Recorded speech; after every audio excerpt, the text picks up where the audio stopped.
নমস্কার বন্ধুরা, কণিকাস কিচেনে আপনাদের সবাইকে অনেক অনেক স্বাগত জানাচ্ছি। আজকে আমি আপনাদের সঙ্গে দারুণ মজাদার একটি ডেজার্ট আইটেম ম্যাঙ্গো ও সাবুদানার মোমো বা ডাম্পলিংসের রেসিপি শেয়ার করব, যেটা বানানোও খুব সহজ আর খেতেও দারুণ মজাদার হয়। এটা খেতে এতটাই মজাদার হয় যে আপনাদের আমি বলে বোঝাতে পারবো না। চলুন তাহলে আর দেরি না করে বানানো শুরু করা যাক আমার আজকের রেসিপি। আশা করছি আপনাদের সকলেরই খুব ভালো লাগবে। সাবুদানা ও ম্যাঙ্গো দিয়ে ডাম্পলিংস বানাবার জন্য একটা বড় পাত্রের মধ্যে নিয়ে নিচ্ছি 150 গ্রাম পরিমাণে বড় দানা সাবু। এখন আমি সাবুগুলোকে জল দিয়ে প্রথমে খুব ভালো করে ধুয়ে নেব। তার জন্য সাবুর মধ্যে দিয়ে দিলাম বেশ খানিকটা পরিমাণে জল। এখন হালকা হাতে নেড়ে চেড়ে সাবুগুলোকে খুব ভালো করে ধুয়ে নিয়েছি। সাবু আমার ভালো করে ধুয়ে নেওয়া হয়ে গেছে। এখন এর মধ্যে দিয়ে দিয়েছি সামান্য পরিমাণে জল, যাতে করে সাবু আর জলটা একদম মুখোমুখি থাকে। 2 ঘন্টার জন্য এবার এটাকে ঢাকা দিয়ে আমি একটু সোক হতে দেব। এখানে নিয়ে নিয়েছি একটা বড় দেখে পাকা আম। এই আমটাকে আমি খোসা ছাড়িয়ে ছোট ছোট টুকরো করে প্রথমে কেটে নেব। এখন একটা মিক্সার গ্রাইন্ডার জারের মধ্যে নিয়ে নিচ্ছি 10-12টা কাজু বাদাম, আর দিয়ে দিচ্ছি 3 চামচ পরিমাণে চিনি।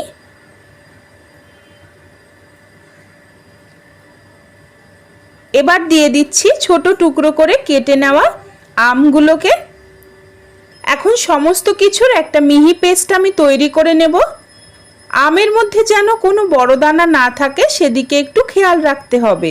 এখন আম আমার খুব ভালো করে মিহি পেস্ট বানিয়ে নেওয়া হয়ে গেছে। এটাকে একটা সাইডে রেখে একটা গরম প্যানের মধ্যে দিয়ে দিলাম 1/2 চামচ পরিমাণে ঘি। ঘিটাকে প্রথমে গরম করে নিয়ে এর মধ্যে দিয়ে দিচ্ছি 3টে ফাটিয়ে নেওয়া ছোট এলাচ। এবার এর মধ্যে দিয়ে দিলাম একটা ছোট সাইজের বাটির 1/2 বাটি পরিমাণে সুজি। সুজিটাকে বেশ কিছুক্ষণ সময় ধরে ঘিয়ের সঙ্গে একটু মিডিয়াম টু হাই ফ্লেমে ভালো করে ভেজে নিচ্ছি। সুজিটা দেখবেন যখন একটু ব্রাউনিশ হয়ে এসেছে আর সুজির থেকে সুন্দর গন্ধ বেরোতে শুরু করেছে, সেই সময় দিয়ে দিতে হবে 1 বাটি পরিমাণে দুধ। একটা ছোট বাটির 1 বাটি পরিমাণে দুধ আমি এখানে ব্যবহার করেছি।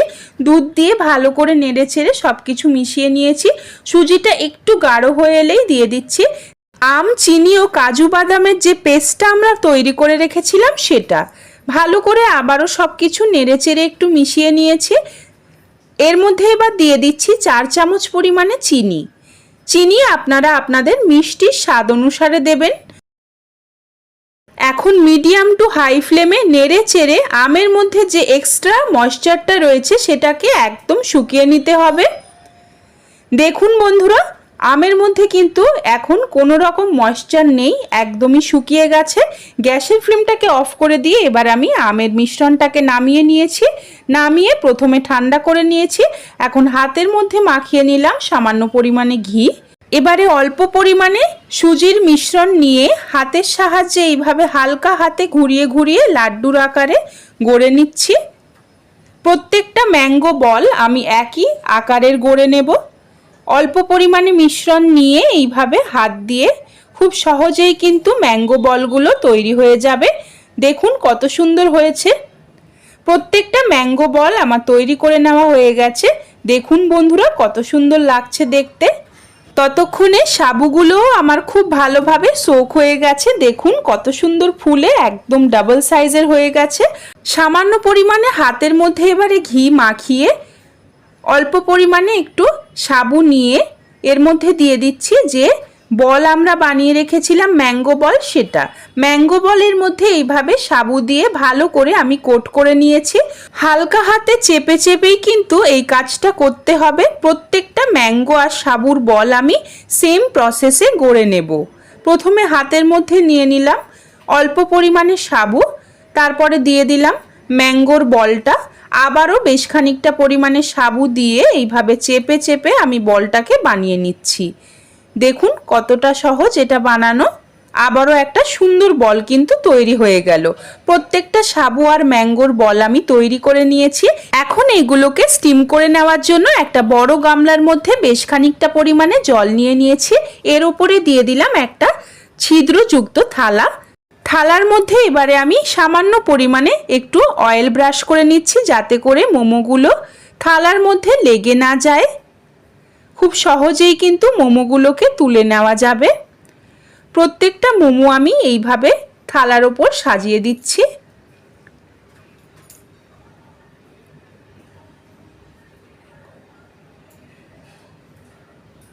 সবকটা মোমো আমি থালার মধ্যে সাজিয়ে দিয়েছি। এখন লো ফ্লেমে ঢাকা দিয়ে 5 মিনিটের জন্য আমি মোমোগুলোকে স্টিম করে নেব। 5 মিনিট পর আমি ঢাকনাটা খুলে নিচ্ছি। ম্যাঙ্গো সাবুদানার মোমো আমাদের একদমই তৈরি। আমি এগুলোকে একটা প্লেটের মধ্যে এখন নামিয়ে রেখেছি। দেখুন কত সুন্দর লাগছে দেখতে। দেখতে যতটা মজার, বানানোও কিন্তু দারুণ মজাদার, আর খেতেও তার চেয়েও বেশি মজাদার। এর ওপরে আমি অল্প পরিমাণে ম্যাঙ্গো পাল্প দিয়ে গার্নিশ করছি। আশা করছি আমার আজকের এই দারুণ মজাদার রেসিপিটি আপনাদের সকলেরই ভালো লেগেছে। ভালো লাগলে এইভাবে একবার বাড়িতে বানিয়ে আমাকে কমেন্ট করে জানাতে ভুলবেন না যে আপনাদের কেমন লাগলো। আর আমার ভিডিওটিকে একটি লাইক করার অনুরোধ রইল। আরও এরকম মজার মজার রেসিপি দেখার জন্য আমার চ্যানেলকে সাবস্ক্রাইব করে আমার পাশে থাকবেন। পাশে থাকা বেল আইকনটিকেও প্রেস করে দেবেন, যাতে চ্যানেলে আমি যখনই কোনো নতুন ভিডিও দেব আপনারা সবার আগে দেখতে পেয়ে যান। আমার এই ভিডিওটিকে বন্ধুদের সঙ্গে বেশি বেশি করে একটু শেয়ার করে দেবেন। আজকের মতন এই পর্যন্তই। আবারও হাজির হব নতুন কোনো রান্নার রেসিপি নিয়ে। সেই পর্যন্ত আপনারা সবাই খুব ভালো থাকুন ও সুস্থ থাকুন। ধন্যবাদ।